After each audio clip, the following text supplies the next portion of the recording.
नमस्तु नमस्तु नमस्तु।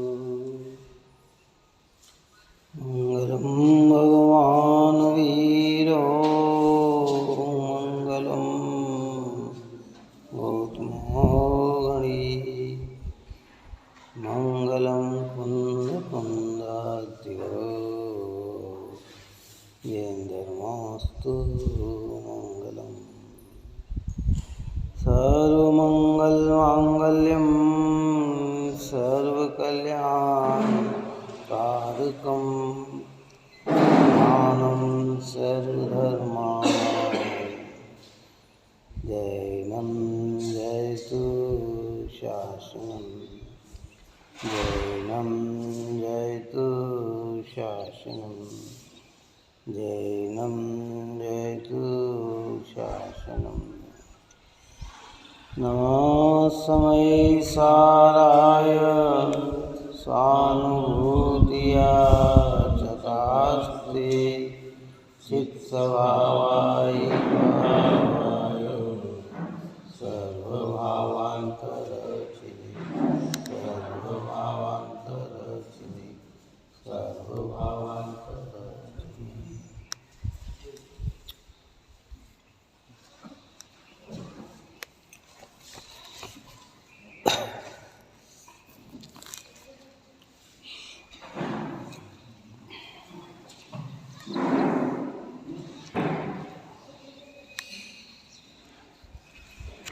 गाथा 297 चल रही थी। ऊपर में प्रश्न किया था कि जीव को कैसे ग्रहण किया जाए, तो कभी प्रज्ञा के द्वारा ही जीव को ग्रहण किया जाता है। जिस प्रज्ञा ने शरीरात्मा को भिन्न जाना, संयोग आत्मा को भिन्न जाना, इंद्रिय मन से आत्मा को भिन्न जाना, कर्मों से आत्मा को भिन्न जाना, पुण्य पाप से आत्मा को भिन्न जाना, कि तो उस प्रज्ञा के द्वारा ही इसे ग्रहण करो, है ना। अब यहाँ कहा कि इसे ग्रहण करो, तो कहा कि अब प्रज्ञा को कैसे ग्रहण करना चाहिए, तो उसका जवाब आचार्य भगवंत ने 297 नंबर की गाथा में कहा, जिसकी चर्चा अपनी कल चली थी, टीका हुई थी, भावार्थ देखी। प्रज्ञा के द्वारा भिन्न किया गया जो चेतक व मैं हूँ और शेष भाव मुझसे पर है, इसलिए अभिन्न 6 कारकों से मैं ही, मेरे द्वारा ही, मेरे लिए ही, मुझ में से ही, मुझसे ही, मुझ में ही, मुझे ही ग्रहण करता हूँ। ये 6 कारक है: कर्ता, कर्म, करण, संप्रदान, अपादान, अधिकरण। प्रत्येक कार्य किसमें और किसके लिए और किसके द्वारा होता है, तो सारी चीज एक पे ही आके टिकती है ना सर। देवसी कहते हैं प्रज्ञा यानी प्रकृष्ट ज्ञान, प यानी प्रकृष्ट, ज्ञा यानी ज्ञान, वह ज्ञान जिस ज्ञान में एक शुद्धात्मा अनुभव में आता है। उत्कृष्ट ज्ञान, श्रेष्ठ ज्ञान, सम्यक ज्ञान, कि उसमें न कर्ता कोई है, न कोई करण है, न कोई संप्रदान है, न कोई अपादान है, न कोई अधिकरण है, कि स्वयं में ही स्वयं है। अन्य मत में सब कार्य भगवान की मर्जी से करता वो है, यहाँ कहते करता।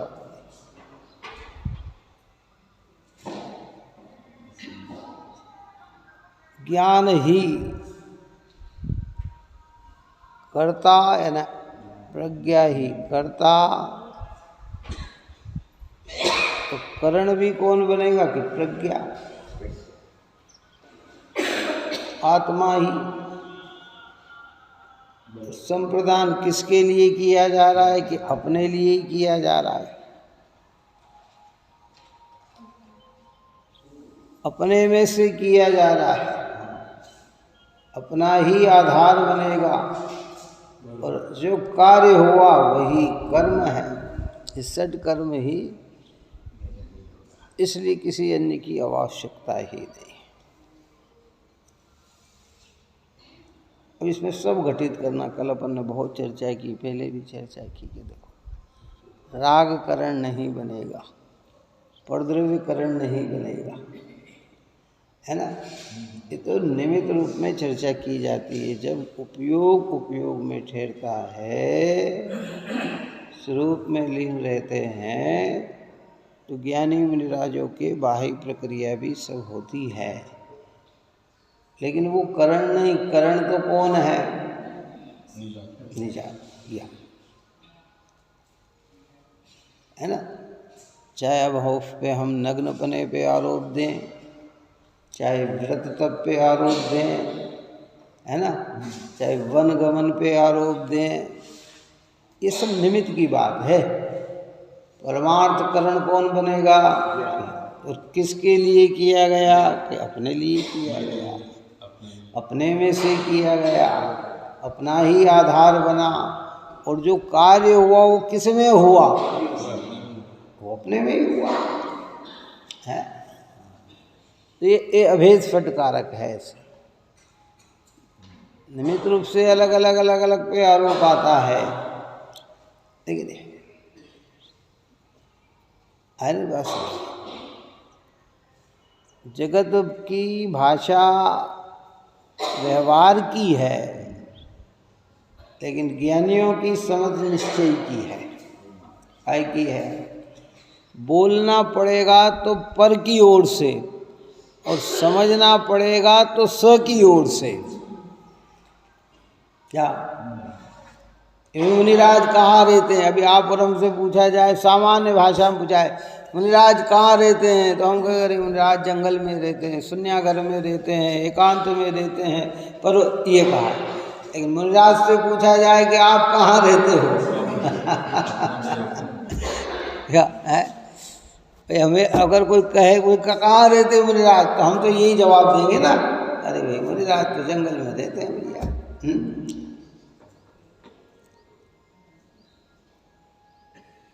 क्या करें? जेठ मास शिखर के ऊपर है क्या, वो शरद ऋतु के अंदर और नदी किनारे बरसात में पेड़ के नीचे छन छन बूंद छे छन छन सहन, ये व्यवहार। शून्याघर में रहते हैं, नगर में आते हैं, थोड़े 3 दिन के आते चले जाते हैं। पर वो अब उनसे पूछा जाए कि आप कहाँ रहते हैं, तो वो क्या कहेंगे? तो चैतन्य में। तो व्यवहार में ऐसा समझाया जाता है, स्थूल भाषा है व्यवहार। प्रारंभिक भूमिका में आप और हमारे सूक्ष्म ज्ञान की कमी के कारण सूक्ष्म वस्तु हमें दिखती नहीं है, स्थूल वस्तु दिखती है, तो हमारा ज्ञान का विषय ये बनाया जाता है। कर्ता, कर्म, करण, संप्रदान, अपादान, अधिकरण अलग।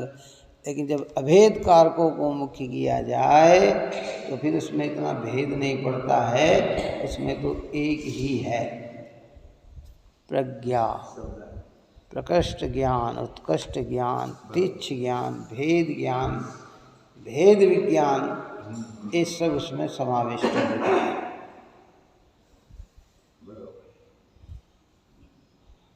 और उसी के द्वारा वस्तु जब तक नहीं समझ रहा था तब तक इतना विकल्प था, अनुभव में तो विकल्प भी गायब हो जाता है। कहाँ? जब अनुभव होता ना आत्मा का, तब फिर कौन कर्ता न कौन कर्म न कौन संप्रदान न कौन अपादान न कौन अधिकरण न है, ये सब खट एक ही बस समझाने के लिए इतना है, समझने के लिए इतना नहीं। ऐसे यहाँ कहते हैं कि भाई मैं ही, मेरे द्वारा ही, मेरे लिए ही, मुझ में ही, मुझसे ही, मुझ में ही, मुझे ही ग्रहण करता हूँ अर्थात चेतता हूँ, क्योंकि चेतना ही आत्मा की एक क्रिया है। इसलिए मैं चेतता ही हूँ, चेतने वाला ही हूँ, चेतने वाले के द्वारा ही, चेतने वाले के लिए ही, चेतने वालों से ही, चेतने वालों में ही, चेतने वाले को ही चेतता हूँ। अर्थात द्रव्य दृष्टि से तो मुझ में 6 कारकों का भेद भी नहीं है। कैसे? जब एक को लक्ष्य बनाए तो ये भेद भी खत्म हो गए, गुण भेद भी खत्म हो गए, पर्याय भेद भी खत्म हो गए। वहाँ एक वस्तु निर्विकल्प अनुभव में आती है। समझाने के लिए है भेद, समझने के लिए है भेद, लेकिन अभेद की वस्तु में सारी चीज खत्म हो गई। क्या? मैं तो शुद्ध चैतन्य मात्र भाव हूँ। इस प्रकार प्रज्ञा के द्वारा आत्मा को ग्रहण करना चाहिए, अर्थात अपने को चेतिता के रूप में अनुभव करना चाहिए। कैसा अनुभव करना चाहिए? चेतिता। तो इस समय सार ग्रंथादि राज में आचार्य भगवंत ने सारी गाथाओं में एक ही चीज दी है आप और हमको। मैं एक उपयोग स्वरूप हूँ ये कहो, या मैं चेतिता हूँ ये कहो। कहा ना ऊपर में, कहा कि मैं तो एक उपयोग स्वरूप। भगवान ने तो मुझे कैसा देखा है? एक उपयोग स्वरूप देखा है, अर्थात रागादिक शरीरादिक संयोगादिक रूप नहीं देखा। उनने आत्मा को ओरिजिनल में कैसा देखा? चैतन्य। और यहाँ कह रहे हैं कि तुम्हें अपने द्वारा ही अपने को ऐसा अनुभव करना। कैसा अनुभव करना? कि मैं तो एक चैतन्य मात्र ही हूँ। इतना समझाना ये विकल्प है। जब अंदर में स्थिरता न रहे तो ज्ञानियों को भी विकल्पों में ऐसा आता है कि मैं ही कर्ता, मैं ही कर्म, मैं ही करण, मैं ही संप्रदान, मैं ही अपादान, मैं ही अधिकरण।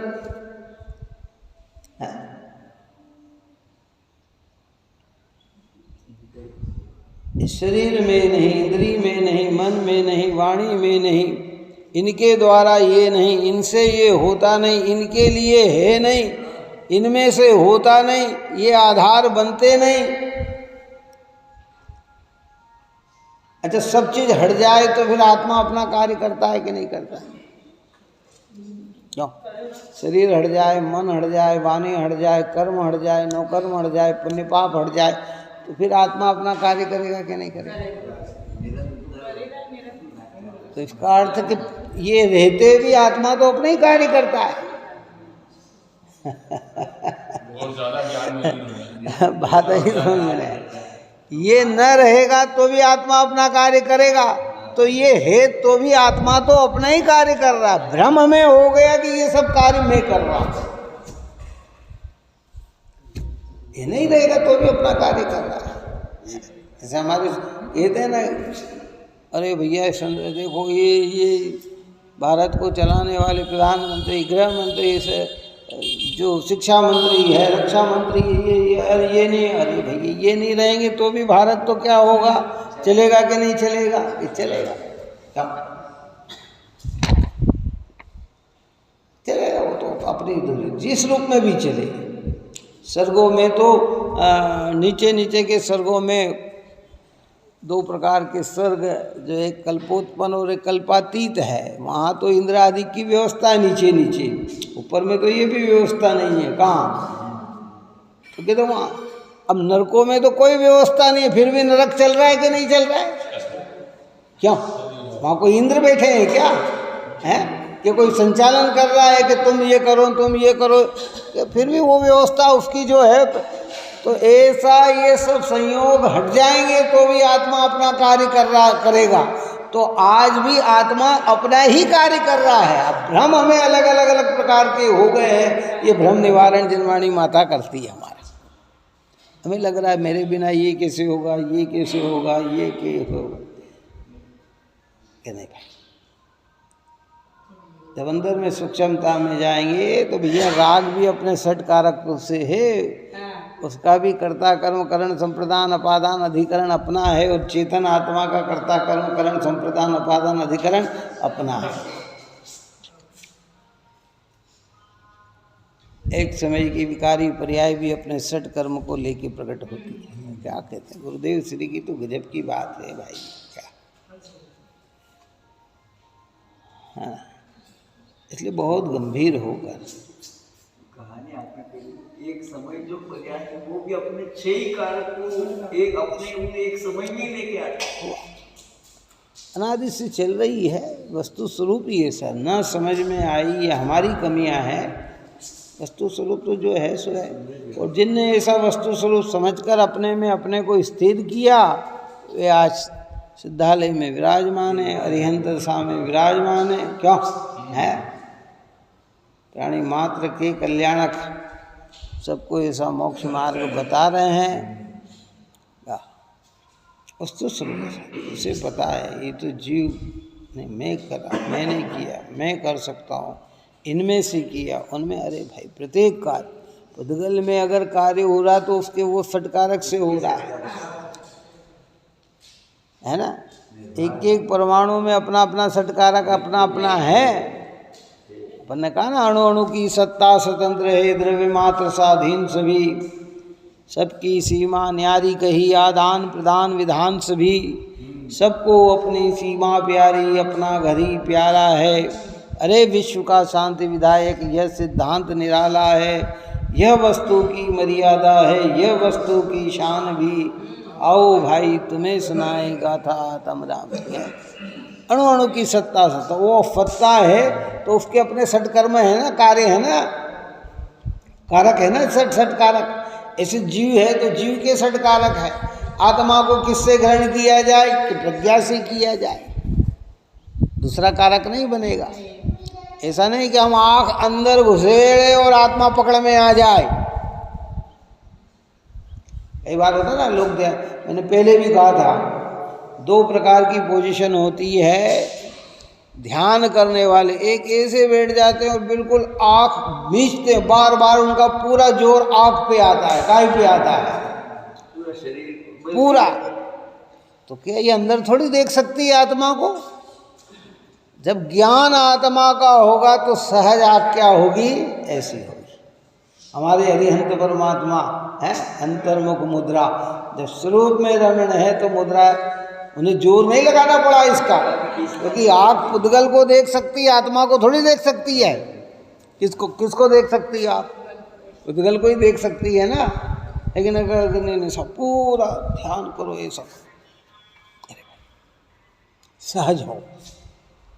यहाँ तक कि ध्यान की बहुत सारी प्रक्रिया है। आप शांतता से बैठ जाओ, विकल्प भी आ रहे हैं तो उसे भी ज्ञान का ज्ञेय बनाते हुए आगे बढ़ते चले जाओ। आपकी पावरता इतनी रहेगी, आपके मेरे साथ खोट करे। जब लक्ष्य रुचि अंतरंग की रही है और ध्यान करने बैठेगा तो खोटे विकल्प आ ही नहीं सकते, क्योंकि तुम्हें तो अपना कल्याण करना है ना। तुम्हारी रुचि नहीं है तो खोटे विकल्प आ सकते हैं। तो उसके लिए प्रारंभिकता में स्टेज बताई गई। पहले नमोकार मंत्र बोलो, इसका चिंतन करो, ये विचार करो, इसमें उपयोग लगाओ, इधर लगन लगाओ, स्वाध्याय सुनो, आत्मा की महिमा लाओ। और जब लगन लग गई तो फिर क्या होगा कि फिर का 2 ही तो धारा आएगी, या तो अपने चैतन्य की या जगत कल्याण की। सबका हित हो, भला हो, पंच परमेष्टि की महिमा की। जिन ज्ञानी धर्मात्माओं ने ये कार्य किया उनकी अनुमोदना की, वही तो भाव आएंगे, दूसरे कहाँ से आएंगे? अगर गलत भाव आ रहे हैं तो तुम्हें अभी प्रक्रिया का ख्याल भी नहीं है भाई। इस संहिता वाली बात है। इसलिए ये कार्य कौन कर सकता? प्रज्ञा। गुरुदेव श्री ने तो स्पष्ट भरे शब्दों में इन प्रवचनों में कहा कि प्रज्ञा मतलब आत्म अनुभव, आत्म का वेदन, प्रकृष्ट ज्ञान, उत्कृष्ट ज्ञान। सूक्ष्म ज्ञान की बात नहीं करी वहां, वो ज्ञान, उत्कृष्ट अवस्था, हाँ अनुभव, वो ज्ञान।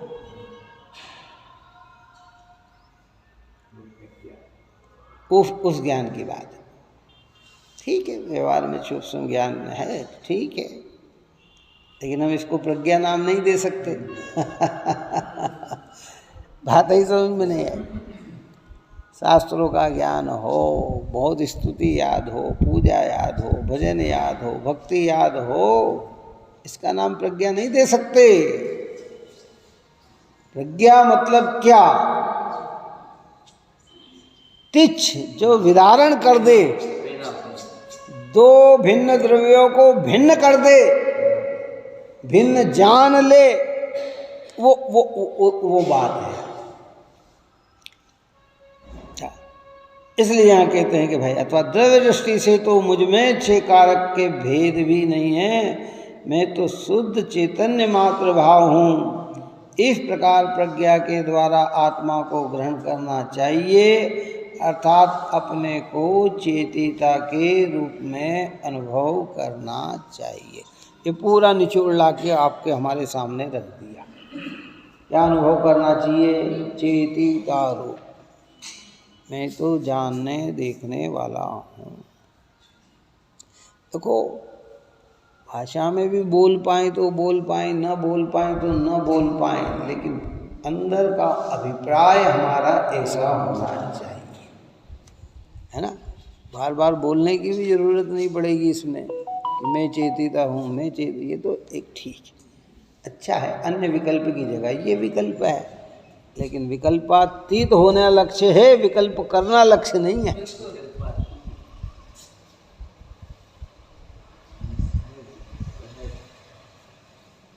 महत्ता तो समझनी पड़ेगी भाई। देखो, हाँ बराबर, ज्ञान को जागृत करो, जागृत करो, इस ज्ञान को जागृत करो। ज्ञान यानी आत्मा, आत्मा को जागृत करो, चेतिता, ऐसा महसूस होना चाहिए, बस महसूस होना चाहिए। हाँ, अरे भाई यही तो मैं हूँ, मेरा तो इसके अलावा कुछ भी नहीं। शेष सब भाव, पर क्या शब्द डाला कि इसके अलावा शेष जितने भी भाव हैं वो मुझसे क्या हैं? भिन्न है। अब ये शरीर, ये इंद्रिय, ये मन, ये वाणी, ये कर्म, ये नौकर्म, ये संयोग, ये बाहरी जितने भी रिश्तेदार नातेदार ये है, ये सब मेरे चैतन्य से भिन्न है। मेरे पने का व्यवहार हो सकता है, ये मेरे नहीं हो सकते हैं। लोक व्यवहार में व्यवहार नाम ही उपचार का, व्यवहार की अगर परिभाषा की जाए ना तो व्यवहार मतलब उपचार। व्यवहार का मतलब उपचार, दूसरे की चीज़ हो और हमने कहा अरे वो आप तो अपनी समझ के ले जाओ, आपकी ही तो है। अब ये क्या है? व्यवहार ही तो है, उपचार। लेने वाला भी समझता, देने वाला भी समझता, क्या है? ये ठीक है, प्रयोजनार्थ है, मूल वस्तु नहीं है। ऐसे सब में व्यवहार है, ठीक है। बड़े पंडित साहब ने तो कहा था, क्या था? अरे भाई ज्ञानी भी सबको अपना ही कहता है, सबको अपना ही बताता है, लेकिन अंदर में जानता है कि मेरा तो मेरे अलावा कुछ भी नहीं है। अच्छा, चेतिता का कब अनुभव करना? एक अनुभव वेदन स्वरूप है और एक अनुभव प्रतीति स्वरूप है। जब वेदन स्वरूप है वो शुद्धोपयोग है, वो निर्विकल्प दशा है, और निर्विकल्पता के बाद जो प्रतीति हो गई, अब वो वेदन सदा बना रहेगा। कब बना रहेगा? सब कार्य करते हुए भी वो वेदन बना रहेगा। वो प्रतीति से एक साक्षात अनुभूति स्वरूप और एक प्रतीति जो प्रारंभिकता में सम्यक दृष्टि, युद्ध भी लड़ रहा है और कह रहे हैं कि इतनी पत्नी की निकटता में भी और कह रहे हैं कि एक परमाणु अपना नहीं, तो ये प्रतीति रूप में पड़ा हुआ है, काय में पड़ा हुआ है, ये प्रतीति। और जब अनुभव में आएंगे तो ये सारी चीजें भी दिखेगी नहीं, वहाँ तो एक क्या दिखेगा, अपना आत्मा दिखेगा, अपना स्वरूप नजर आएगा, और क्या नजर आएगा। इसलिए ऊपर की गाथा निकल गई, भूलना नहीं। तो कोई समय सार में मूल चीज समझ में भी आ जाएगी तो हमारा गहरा मिथ्यात्व छूट जाएगा भाई। सम्यक्त की जब मौलिक चर्चा की गई तो अनुभूति पूर्वक प्रतीति का नाम सम्यक दर्शन कहा गया। मतलब इससे एक बात बिल्कुल पक्की प्योर सिद्ध हो गई कि बिना अनुभूति के सम्यक्त होता ही नहीं है। और अनुभूति होगी तो कैसी होगी, सबको अपने रूप के, अपने को अपने रूप, क्या अनुभूति में कैसी होगी? राग में भी अपनापन होगा तो अनुभूति नहीं है। इसलिए अगर एक चेतिता, ऐसा अनुभव करो कि मैं तो एक चैतन्य मात्र ही हूं।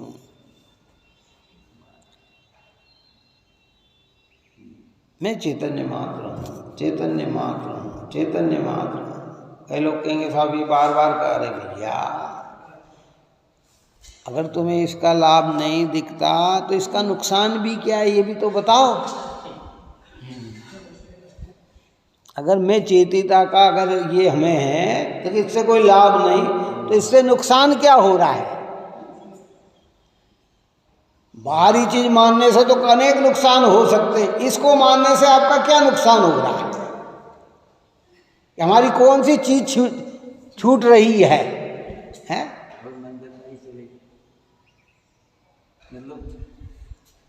इसके अलावा उपाय नहीं है ना दूसरा।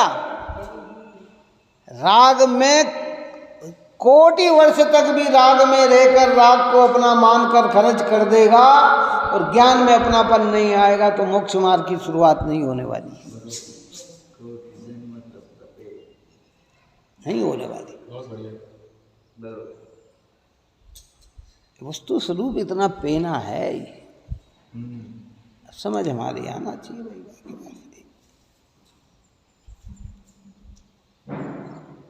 प्रारंभिक भूमिका थी विकल्प से निर्विकल्प की, और विकल्प से विकल्प निर्विकल्पता नहीं लाएगी, लेकिन विकल्प में रहकर निर्विकल्प होना है। लक्ष्य बनने से निर्विकल्पता का जन्म होगा। इसलिए पहले बार बार ये आएगा, वो आप आएगा। चलते फिरते अरे जिनवाणी माता तो मुझे चैतन्य स्वरूप कहती है, मुझे तो मेरा ज्ञान मात्र बताती है, ये तो कुछ मेरे नहीं। कई लोग कहते हैं साहब हमें अपना मत मानना, तो क्या बहुत अच्छा भैया, हम तो चाहते ही यही है। क्या अंदर से तो यही चाहते हैं ना? क्या थक गए ना, अनेक को अपना अपना मान कर ही तो थक गए हैं हम। क्या अब तो थकान हमारी उतरना चाहिए कि नहीं माना कोई बात नहीं। प्रक्रिया ये बनती है। यायक भगवान आत्मा चेतिता स्वरूप है, चेतन के द्वारा ही ग्रहण किया जाता है, चेतन में से ही ग्रहण किया जाता है, चेतन के लिए ही ग्रहण किया जाता है, किसी दूसरे के लिए ग्रहण नहीं किया जाता है। बार बार बार बार बार बार बार जब तक ये ज्ञान हमारा तीक्ष्ण न हो जाए तब तक इसकी वो कहते हैं कि लेंडी पीपल में जब तक 64 फुटी चरपराट नहीं आए तब तक घिसते रहो इसको भाई, इसको घिसते रहो 100%। बार बार ही तो याद दिलाती भाई। देखो स्वाध्याय में ये मेन चीज, कौन सी मेन चीज, कि जिसमें दो धारा से जिनवाणी है।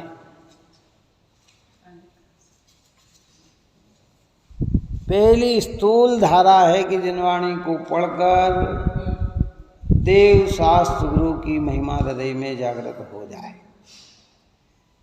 स्थूल। और सूक्ष्म क्या है, इनकी महिमा के साथ साथ हमें अपने चेतन की महिमा आ जाए, ये सूक्ष्म है। जब स्थूल बात करनी है तो किसकी? जनवाणी किसका महत्व बताती? परमात्माओं का महत्व बताती, निर्ग्रंथों का महत्व बताती है। आचार्य उपाध्याय साधु भगवंतों की महिमा गाती है। धन्य है वे मुनिराज, धन्य है? और फिर सूक्ष्मता में जाए तो कह रहे धन्य है ज्ञान स्वभाव। क्योंकि बड़े बड़े उन्होंने कहा था ना, अपन ने भी कई बार चर्चा में कहा था, अभी पंडित जी अभय जी ने भी कहा था, ये पांचों परमेष्टि किसकी अवस्था है? कि आत्मा की ही तो अवस्था है। ये अवस्था आत्मा को स्वीकार करने से आई कि आत्मा को विस्मरण करने से आई? कि स्वीकार करने से ही तो अवस्था आई है? बिना आत्मा को स्वीकार किए तो तू उसमें नमोकार मंत्र में आ ही नहीं सकता। क्या तो कि इसकी महिमा गाओ बस, बार बार बार बार, बोलने की जरूरत नहीं है, बस अंदर भी बोलना वहाँ जरूरी है कि जहाँ समझने और समझाने की आवश्यकता हो। समझ में आ गया हो तो अब बोलने की भी जरूरत नहीं, बार बार कहना नहीं पड़े कि तुम हमारे नहीं, तुम हमारे नहीं, तुम हमारे नहीं कर है। तो अंदर में समझ लो बस, मेरा क्या एक मेरा है, और कुछ नहीं। और ये सत्य है। इसके अलावा जितना है वो सब मोहों का जंजाल है, और यही हमें तोड़ना है। ऊपर की गाथा अपने को याद है, कलश 62वां, आत्मा ज्ञानम स्वयं ज्ञानम ज्ञानान्यत्र करोति किम पर भावस्य कर्ता आत्मा मोह अयम व्यवहारी नाम। ये मोहियों का मोह है, अज्ञान है, जो उछल उछल कर सामने आता है? यहाँ पर हमारा अज्ञान उछल उछल के सामने आ रहा है, ये मेरा, मैं नहीं किया, इनने किया, उनने किया, ये हमारा उछल के। यहाँ तो कहते आत्मा ज्ञानम और स्वयं ज्ञानम ज्ञानान्यत्र करोति किम। ज्ञान के अलावा मैं क्या कर सकता हूँ? मेरी सामर्थ्यता कितनी है? अपनी प्रयोजनभूत क्रिया क्या? जीव की प्रयोजनभूत क्रिया क्या? जानन जानन जानन जानन, ये उसकी प्रयोजन। एक क्षण के लिए भी अपनी प्रयोजनभूत क्रिया बंद नहीं करता है। कहीं भी किसी भी पर्याय में चला जाएगा, किसी भी रूप में रहेगा, इसकी ये क्रिया बंद नहीं हो सकती। प्रैक्टिकल करके देखो 24 घंटे में बस कि हम कौन से क्षण ज्ञान से रहित हैं। बस ज़्यादा नहीं, बस इतनी सी शुरुआत करो आज से। अभी यहाँ बैठे हुए विचार करो कि हम इससे रहित हैं कि सहित हैं। घर जा रहे हैं तो सहित है कि ये हैं, कार्य कर रहे हैं तो इससे, सो रहे हैं तो इसके सहित हैं कि रहित हैं।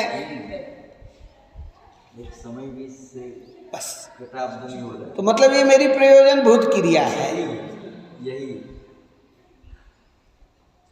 इसमें हमारा हमपना जुड़ जाए, बस ये हमारी हाँ हाँ, आज तक तो यही बनाया है। अब समझ में आए तो हमें वेद ज्ञान करना चाहिए। वो कोई सहायक नहीं है भाई। व्यवहार में हम कह देंगे सो सहायक, लेकिन कोई सहायक नहीं संसार में। इस संसार का स्वरूप अशरण है, शरण स्वरूप नहीं है। हमें लग रहा है कि ये शरण, ये शरण, ये शरण, ये कर लेंगे, वो कर लेंगे, कोई भी शरण नहीं। जब स्वरूप ही अशरण है तो शरण हो कौन सकता है? कोई शरण नहीं है। अब जितना ये हमारा ये सब मोहों का लाभ है, इसके अलावा कुछ भी नहीं है। जब अनित्य वस्तु का स्वरूप है पर्याय का, तो फिर हम नित्य कहाँ ढूंढते हैं?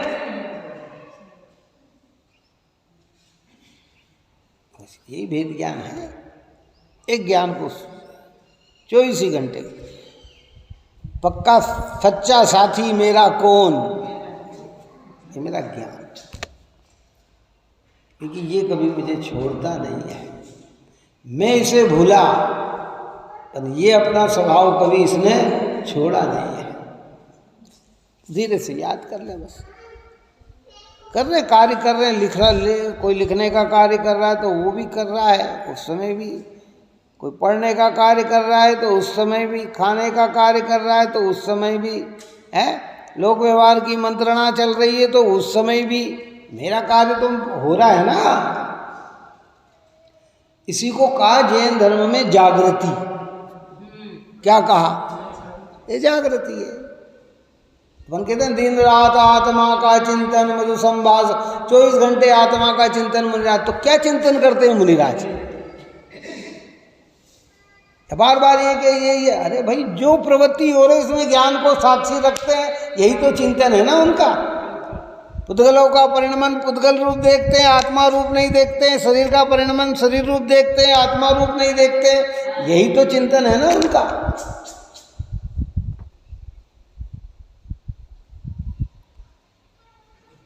और जिसकी जागृति उनके अंदर है तो भाषा में भी क्या निकलता है? मधु संभाषण में वही कथन। और निर्वस्त दिगंबर काया से भी प्रकट हो रहा अंतर्मन। इनका अंतर्मन उनकी उस प्रवृत्ति से दिखाई देता है कि कितनी पवित्रता है। बस ये बात है भाई। इसलिए बार बार कुछ ज़्यादा नहीं समझा सके किसी को तो चिंता नहीं करना, ज़्यादा नहीं समझ सको तो भी चिंता नहीं करना। बाकी खाली चिंता ये करना कि मैं जागृत हूँ, इसे भूलना नहीं। मैं जानने वाला हूँ, इसे भूलना नहीं। और जो जानने वाले को नहीं भूलता ना, उसका फल क्या आ सकता है? चलो बताओ। क्या जानने वाले को नहीं भूलता? हाँ, वो तो है ही, लेकिन जब तक भी संसार में रहेगा तू असंगी नहीं बनेगा।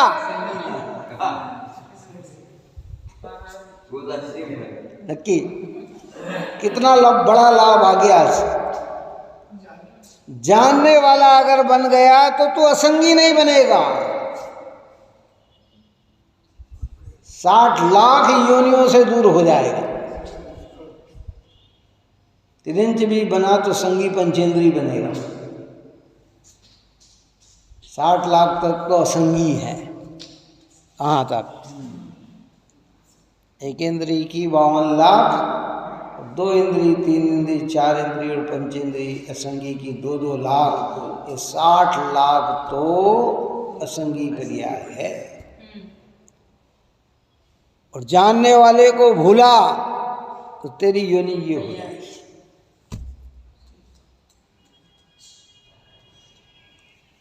अब दूसरे शब्दों में बदल करके कि जिसे जानने वाले का ख्याल है उसे पूर्ण ज्ञान का ख्याल है, परमात्मा का ख्याल है, निर्ग्रंथों का ख्याल है। तो भाव कैसे होंगे उसके? संक्लेश के विशुद्ध परिणाम होंगे उसके।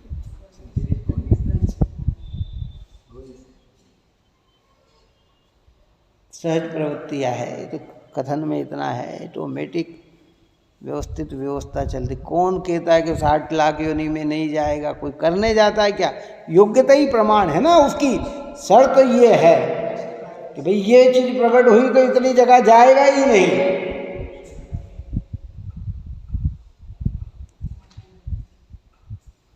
और इसको स्मरण किया तो जाए बिना रहेगा नहीं।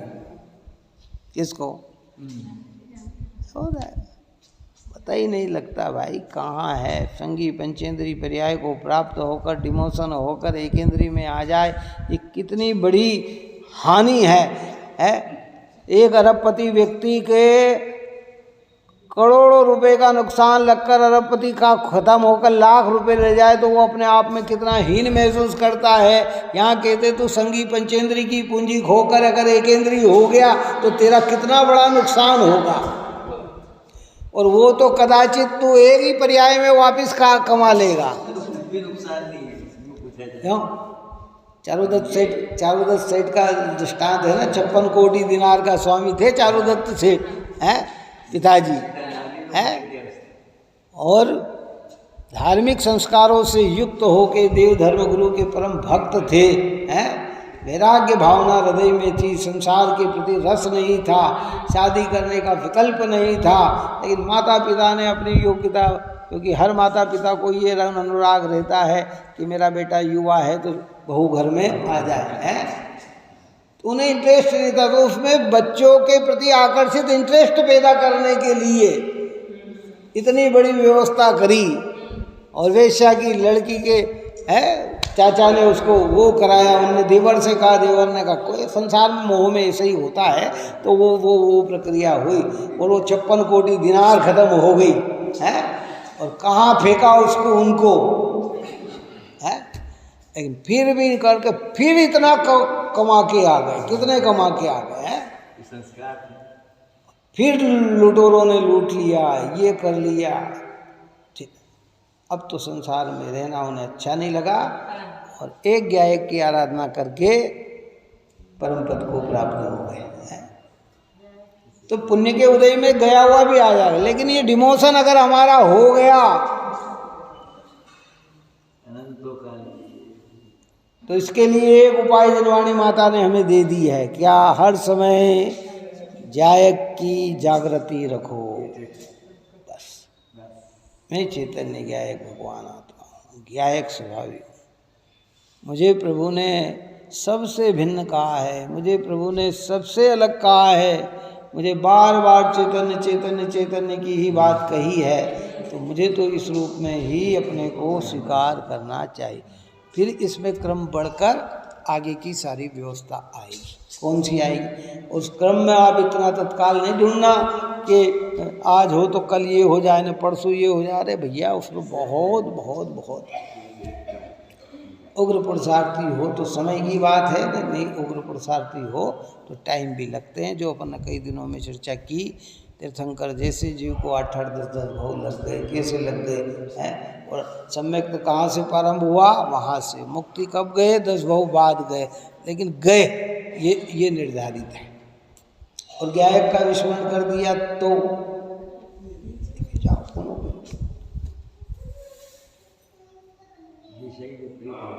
इसलिए बहुत मार्मिक बात है। इसलिए इस प्रकार प्रज्ञा के द्वारा आत्मा को ग्रहण करना चाहिए, अर्थात अपने को चेतिता के रूप में अनुभव करना चाहिए। ये जो राग आ रहा है ना, इस रूप अनुभव नहीं करना। ये राग को जो जान रहा है ना, इस रूप अनुभव करना। ये भाषा बोल रही, इस रूप अनुभव नहीं करना। ये जान रहा है ना, इस रूप अनुभव करना। इस शरीर की क्रिया हो रही, इस रूप अनुभव नहीं करना। इसको जान रहा है ना, इस रूप अनुभव करना। क्या मार्ग इतना अद्भुत है, न जाने कितने भवों का आप और हमने पुण्य संग्रह किया था, इतना पुण्य एकाग्र किया था, जो इस पवित्र जनवाणी माँ के निकट आके खड़े हो गए। ऐसे जिनेंद्र देव के निकट आके खड़े हो गए और ऐसी जगह आके खड़े हो गए। सुथल मिल गया, सुकुल मिल गया, सुजनवाणी मिल गई, जिनेंद्र देव मिल गए, बुद्धि भी इतनी मिल गई कि समझ में आ रही है। अब तो बस खाली ग्रहण करने की जरूरत है बस। अब कमियां देखो तो 1000 और इधर से देखो तो कोई कमी नहीं है। क्या क्या कमी है? देव श्री तो कहते हैं कि चाहे जितना चतुर्थ कारीगर हो, चाहे जितना अच्छा कारीगर हो, वो चाहे कि मैं एक अंतर मुहूर्त में, एक मुहूर्त में अच्छा महल बना दूं, तो कि वो सफल नहीं हो सकता। लेकिन तेरी एक लगन लगे और तू सोचे कि अंतर मुहूर्त में सम्यक दर्शन हो, तो वो तेरे हाथ की चीज है। इतना दृष्टि बदलना है। अब भूमिका में कमी नहीं है ना। बरसात आ रही है, खेत को आपने पूरी तरह से अच्छा कर दिया है। अब खेत में कमी नहीं है, अब तो खाली उसमें बीज डालने की कमी है। कमी काई की है? क्या कर दिया अच्छा। ये तो जैन कुल में जन्म लेकर ही हमारी भूमिका तो तैयार हो गई। तो वर्तमान में क्या करें, काल का इतना बड़ा जबरदस्त प्रभाव पड़ गया। निमित्त पने से हो, उपादान पने से तो आप और हमारी योग्यता ही ऐसी है कि ऐसे प्रसंगों में जन्म हो रहा है। लेकिन व्यवहार में कहते काल का प्रभाव क्या जाए। जैनियों को जैन धर्म के संस्कार सिखाना पड़ रहे हैं। आश्चर्य की बात तो ये हो रही है। काय में? गुरुदेव श्री के गांव में जैसे कह रहे, अरे भाई मैंने बताया था ना, जब 81 में जब वहाँ गए सोनगढ़, तो उस समय बच्चे ही थे, खाने पीने की भी आदत थी, और वहाँ तो मीठा नमकीन खा तो क्या होता, तो पूछा कि भैया देखो यहाँ, अरे भाई इसमें कोई आलू का तेल ये तो नहीं था इसमें तो। अरे गुरुदेव श्री के गांव में आप ये बात कर रहे हो, आलू प्याज की बात कर रहे हो? तो वहाँ तो अजैन में भी परिवर्तन हो गया था, जैन की बात तो छोड़ो, कितनी है, अजैनों में परिवर्तन हो गया। तो आज जैन कुल में जन्म लिए तो हमारे अंदर, अरे भाई क्या है, कैसी हमारी व्यवस्था होना चाहिए, कैसे हमारे भाव होना चाहिए, सहजता से कहने का मार्ग तो ये है। और आगे चलकर अरे ज्ञायक की महिमा आना चाहिए, चैतन्य की महिमा आना चाहिए। तो भगवान ने मुझे चैतन्य स्वरूप कहा, तो सुमत जी ने कितना कहा, कितनी बार कहा है। अभी किसी को कह दे डॉक्टर साहब तो मन प्रसन्न हो जाए, सेठ साहब तो मन प्रसन्न हो जाए, लेकिन आत्मा को भगवान कहने पर मन प्रसन्न नहीं होता है, ये बड़ी आश्चर्य की बात है। मतलब जब अब इसको शार्ट में के पूर्ण करते हैं कि अगर हमने कहा कि तुम भगवान आत्मा, तो लोग क्या सोचते हैं, ये कल्पना, ये चाहे जैसी बात बताते हैं यार, भगवान तो वो है क्या? अरे भाई भगवान का मतलब ही होता है भग यानी ज्ञानवान यानी स्वामी, ज्ञान के स्वामी का नाम भगवान है। तो द्रव्य दृष्टि से तो हम ज्ञान के स्वामी हैं, भगवान वो पूर्ण ज्ञान के स्वामी है, इसलिए वो पर्याय के परमात्मा है, वो पूर्ण पवित्र केवल ज्ञान के स्वामी हैं, क्षायिक ज्ञान उनके अंदर है, इसलिए वे परमात्मा हैं। लेकिन हम ज्ञान के स्वामी हैं, इसलिए हम भगवान हैं। क्यों? राजा और प्रजा में क्या अंतर? आप अपने घर में हम चले जाते हैं, अरे हमारे घर के मालिक हम हैं, दूसरे थोड़ी है, क्या कहते हैं हम है? होगा राजा तू तेरे घर का, मैं मेरे घर का मालिक तो कौन हूँ मैं है? वो राजा इसलिए कि वो प्रजा का भी मालिक है, लेकिन वास्तविकता में तो अपने मालिक कौन है? कि हम है ना। तो ऐसे ही यहाँ कह रहे तू ज्ञान का स्वामी है, तो तू कौन है? कि तू भगवान है, वो परमात्मा है, पूर्ण ज्ञान के धारी, केवल ज्ञान के धारी हैं। इसलिए हम उन्हें देखकर अपनी महिमा लाकर उनकी महिमा गाते हैं। किन्हें? भगवान को देखकर अपनी महिमा लाकर भगवान की महिमा गाते हैं, क्योंकि आप नहीं होते तो हमें अपना स्वरूप कौन बताता? कौन बताता हमें? कौन समझाता कि तू चेतन आत्मा है, तू जीवराज है, तेरा कल्याण तेरे से होगा? ये बात कौन बताते भाई? ये परमात्मा ने बताई, इसलिए परमात्मा की अद्भुत महिमा है। तो घबराने की चिंता नहीं करना, हर समय जागृत रहो। कैसे जागृत रहना? बोलते चालते करते हैं। एक सूत्र पहले दिया था, गाथा थी कि सब करते सब भोगते रुचि हो आत्म और, उसका मोह क्या करे दिख रहा भव छोर। उसका मोह क्या बिगाड़ सकता है? कि जिस शब्दों को ध्यान से सुनना, कि रुचि हो आत्म और, रस किसका हो? आत्मा का हो। और अगर आत्मा का रस नहीं है तो संसार है ही, फिर क्या है? फिर बात क्या करते भाई? नहीं, मेरा चेतन आत्मा हर समय जागृत जागृत जागृत जागृत जागृत।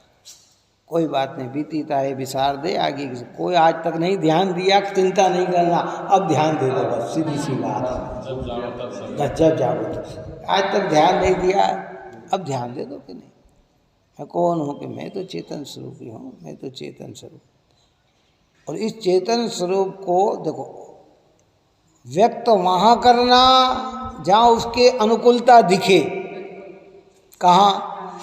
रुचिवंत को तुमने रुचि की बात करी तो तुम्हारी रुचि की महिमा, और तुम ऐसे जीव को कह दोगे तो वो मात्र लड़ाई झगड़े के अलावा कुछ नहीं करना चाहेगा। करना धरना तो कुछ याद नहीं, अपने को भगवान कह दिया, अपने को फलाना कह दिया, वो उल्टी उल्टी बातें करके और विवाद पैदा करेंगे। रुचिवंत को कहो, ज्ञानियों को कहो। टोडरमल जी साहब की भाषा में रात को भी कहा था कि कि औरों को रुचिवंत देखे तो उपदेश करना, नहीं तो अपनी बात को सामने रखना। क्या मजा है, कुछ दिखा। हाँ भाई, वास्तव में आज तक ये बात नहीं सुनी मुझे पता ही नहीं लगा कि मैं इतनी शक्तिशाली जो वस्तु हूँ, उसे अपनी महिमा आएगी। इसलिए क्या करना, घर के कार्य बंद नहीं करना, कार्य में अपनी जागृति रखना, बस ये बात है। और जब जागृति बढ़ेगी तो ऑटोमेटिक कार्य भी बंद हो जाएंगे।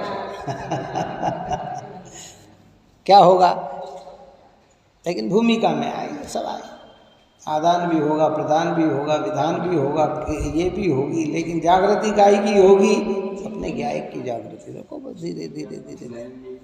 हाँ, सब भक्त, मेरा नहीं है, किसी ने लिखा है, नाम याद नहीं मुझे, मैंने तो पढ़ा था ये, सब करते सब भोगते, रुचि हो आत्म और उसका मोह क्या करे, दिख रहा भव छोड़, भव का छोड़ किनारा दिख रहा है कि आने वाले समय में ये भव्य आत्मा उस पवित्र दशा को प्राप्त होगा जो अनंत सिद्ध भगवंतों ने की है। पर कौन करेगा, कि जिसकी रुचि आत्मा की ओर है, और जिसकी रुचि आत्मा की ओर होती है उसके बाह्य में वो प्रकरण भी सहज रूप से दिखाई देते हैं, देते उसके ऑटोमेटिक होगा। अगर हमारे हृदय में अरिहंत की महिमा है तो अनंत के दर्शन करने का भाव आएगा कि नहीं आएगा? क्यों? ऐसा तो हो नहीं सकता कि महिमा अरिहंत की है और कल्पितता को हम देखने जा रहे हो कि ऐसा कैसे भाव आएगा? भाई तेरी महिमा इसकी है तो इसी की ओर आएगा है। सिनेमा देखने की महिमा है, अगर है तो पाँव थिएटर की ओर ही चलेंगे, तेरे कहाँ चलेंगे? पुराने समय में जब था ना, इंदौर जाते तो रुचि तो काहे की थी फिल्म, तो कैसे भी समय निकल के सब कार्य करके भी फिल्म देख के जरूर आते थे। कहाँ आते थे कि नहीं भैया गए हैं तो चलो फलानी जगह, यहाँ जाना वहाँ जाना, तो वो देख के आते। रुचि थी ना, तो सब करते हुए भी टाइम का बराबर 12:30 बजे का शो है कि 3 बजे का है कि 9 बजे का है कि 7 बजे का है, जो भी है वो समय पे वहाँ उपस्थित होकर वो आके हो जाते, वो रुचि थी। ऐसे कहते एक बार अगर भीतर की रुचि लगी है तो उसके प्रकरण यही दिखेंगे, देवशास्त्र और गुरु दिखेंगे, दूसरी चीज़ नहीं दिखेगी। जिनवाणी नजर आएगी, दूसरी चीज़ नजर नहीं आएगी। जिनेंद्र भगवान दिखेंगे, दूसरी चीज़ नजर नहीं आएगी। तो बस उसमें लगन लगना यही अपना कार्य है। इस प्रकार की अद्भुत महिमा वाली गाथा हमारे सामने आई है। अब इसी अर्थ को आगे अमृतचंद्र आचार्य देव 182 नंबर के कलश में कहेंगे, जिसकी चर्चा कल हम करेंगे।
सतवार।